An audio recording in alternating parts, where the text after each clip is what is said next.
Hello everyone, आज हम video के माध्यम से मासिक राशि फल पे चर्चा करने वाले हैं। और देखिए, ये 2024 का अंतिम महीना जो है, ये दिसंबर का महीना किस प्रकार से प्रभाव डालेगा। जो लोग सेक्रेटेरियल साइन यानी धनु राशि के हैं, उनके बारे में हम यहाँ पे चर्चा करने वाले हैं। साथ ही हम इन चीज़ों को भी जानेंगे कि जो लोग सेक्रेटेरियल साइन के, उनके लिए जनपत्री में ग्रहों का भ्रमण, संचरण, ग्रहों का दृष्टि किस प्रकार से होगा, इन सभी चीज़ों पे हम डीप स्टडी करने वाले हैं। तो चलिए हम आपके चार्ट की तरफ बढ़ेंगे। और ये धनु लग्न की ही पत्रिका है। धनु राशि के जो लोग हैं उनके लिए ये चार्ट होगा। तो चलिए देखिए, आपके लग्न में कोई से ग्रह का प्लेसमेंट नहीं है, लेकिन आपके धन भाव में शुक्र देवता ये शनि की मकर राशि में प्लेस है। इसके बाद शनि अपनी मूल त्रिकोण राशि में थर्ड हाउस में है। राहु देखिए मीन राशि में आपके चतुर्थ भाव में है। गुरु जो है आपके संघर्ष के भाव नौ ये षष्ठ भाव में है। रोग रिपुर कर्जा इनमी के भाव जो है षष्ठ भाव में है। वही मंगल आपकी आयु के भाव अष्टम भाव में है। केतु आपके दसम भाव में है। सूर्य बुध का कंजक्शन युक्ति आपके द्वादश भाव में बन रहा है। हाँ देखिए, केंद्र में आपके राहु केतु ही का ही प्लेसमेंट है। बाकी ग्रह जो हैं भागेश भी चले गए हैं त्रिक भाव में। इसके बाद पंचम भाव के स्वामी भी त्रिक भाव में है, अष्टम भाव में है। तो कुछ कंडीशन, कुछ ग्रह की स्थिति आप सबके लिए है जो लोग धनु राशि के हैं। अब देखिए, इनकी दृष्टि पे विचार करेंगे। शुक्र यहाँ से, शुक्र के पास एक ही दृष्टि है, तो शुक्र यहाँ से आपकी आयु के भाव को देखेंगे, यानी अष्टम भाव को देखेंगे। शनि के पास भी 3 दृष्टि है, तो शनि यहाँ से आपके पंचम भाव को देखेंगे तीसरी दृष्टि से। शनि की 7वीं दृष्टि जाएगी आपके भाग्य भाव पे। शनि की जो 10वीं दृष्टि है वह जाएगी आपकी व्यय यानी द्वादश भाव पे। इसके बाद राहु के पास भी 3 दृष्टि है। राहु आपके सुख भाव में प्लेस है, तो यहाँ से इनकी जो 5वीं दृष्टि है अष्टम भाव पे होगी, 7वीं आपके दसम भाव पे होगी, और राहु की 9वीं दृष्टि द्वादश भाव पे होगी। इसके बाद गुरु के पास भी 3 दृष्टि है, तो गुरु आपके षष्ठ भाव में है, तो यहाँ से इनकी 5वीं दृष्टि दसम भाव पे, 7वीं व्यय भाव पे, और 9वीं दृष्टि धन भाव पे होगी। मंगल के पास भी 3 दृष्टि है। आप सबके लिए मंगल यहाँ से आपके लाभ भाव को देखेंगे चतुर्थ दृष्टि से। मंगल की 7वीं दृष्टि आपके जाएगी धन भाव पे।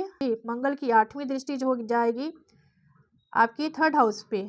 तो कुछ इस प्रकार से मंगल का दृष्टि होगा। केतु के पास भी 3 दृष्टि है। केतु यहाँ से दसम भाव में प्लेस है, तो यहाँ से इनकी जो 5वीं दृष्टि है वह धन भाव पे होगी, और केतु की 7वीं दृष्टि होगी आपके चतुर्थ भाव पे। केतु की 7वीं दृष्टि चतुर्थ भाव पे होगी, और केतु की जो 9वीं दृष्टि है आपके षष्ठ भाव पे होगी।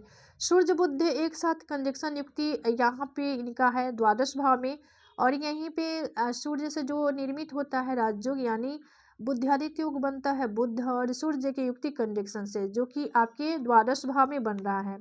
तो यहाँ से इनकी सामूहिक दृष्टि ये षष्ठ भाव पर दृष्टि डालेंगे सूर्य और बुध। तो कुछ इस प्रकार से ग्रह की दृष्टि और ये संचरण होगा आप सबके लिए जो लोग सेक्रेटेरियल साइन के हैं यानी धनु राशि के हैं। चलिए फल प्रभाव की तरफ बढ़ेंगे। दिसंबर माह धनु राशि वालों के लिए किस प्रकार से प्रभाव डालेगा, चलिए जानते हैं। हाँ, यहाँ पे पहले कंडीशन में देखिए आपका लग्न यानी व्यक्ति का खुद का होता है लग्न, तो पहले कंडीशन में आपका प्रतिरोधक क्षमता में काफ़ी कमी देखी जाएगी। क्योंकि गुरु है, गुरु आपके षष्ठ भाव में आ जाएंगे, तो षष्ठ भाव रोग रिपू कर्जा का भाव है। तो जब भी लग्न षष्ठ भाव में जाते हैं तो ऐसे लोग के जो इम्यूनिटी होता है यानी प्रतिरोधक क्षमता होता है काफ़ी लो हो जाता है, कमी देखी जाती है। बात बात पे या मौसम जब भी चेंज होता है तो उनको कुछ ना कुछ कुछ ना कुछ होगा ही, क्योंकि इम्यूनिटी कमज़ोर हो गया। ये लग्नेश त्रिक भाव में बुरे भाव में आ जाते हैं, तो कुछ कंडीशन इस तरह की होती ही होती हैं। इस माह में जो विद्यार्थी हैं उनकी पढ़ाई में भी ध्यान कम लगेगा यानी भटकाव हो सकता है। साथ ही आपकी वाणी काफ़ी प्रभावी होगा, क्योंकि शुक्र वाणी के भाव में है, द्वितीय भाव में है। तो वाणी के लिहाज से देखें तो वाणी आपका प्रखर होगा, आपकी कही गई बात प्रभावी होगा और लोगों को पसंद आएगा। यानी आप वही दाम्पत्य जीवन ठीक ठाक रहने वाला है। फॉरेन कंट्री के लिए ये समय काफ़ी अनुकूल है। यानी देखिए, फॉरेन कंट्री विदेश का होता है, यहाँ पे बुद्धिआदित्य योग का बनना इन स्थिति के लिए देखिए, इन चीज़ों के लिए यानी फॉरेन कंट्री विदेश के लिए काफ़ी ये महीना आपके लिए अच्छा होगा। साथ ही आपके अंदर केतु की वजह से असंतुष्टि का भाव भी रहेगा, क्योंकि केतु आपके देखिए केतु राहु ही केंद्र के भाव में है, 10वें भाव में केतु हैं, तो आपके कैरियर के भाव में है। वही 16 दिसंबर से सूर्य आपके लग्न में आएंगे, तो ये स्थिति काफ़ी आपके लिए अनुकूल होगा और आपके लिए लाभदायक होगा। आपके कारोबार नौकरी में तरक्की के अवसर भी प्राप्त होंगे। लेकिन थोड़ा सा आपको यहाँ पे 15 दिसंबर तक आपको थोड़ा सा अलर्ट और सतर्क रहने की ज़रूरत है, जब तक ये सूर्य आ जाते हैं लग्न में। और धनु राशि देखिए, सूर्य ये गुरु की राशि है और सूर्य जाएंगे यहाँ पे गुरु की राशि में, तो काफ़ी चीज़ें आपकी फेवर में होने वाला है और आपके लिए अनुकूलता देने वाले होंगे।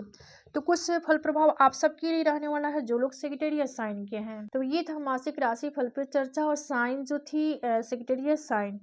धन्यवाद। राधे राधे।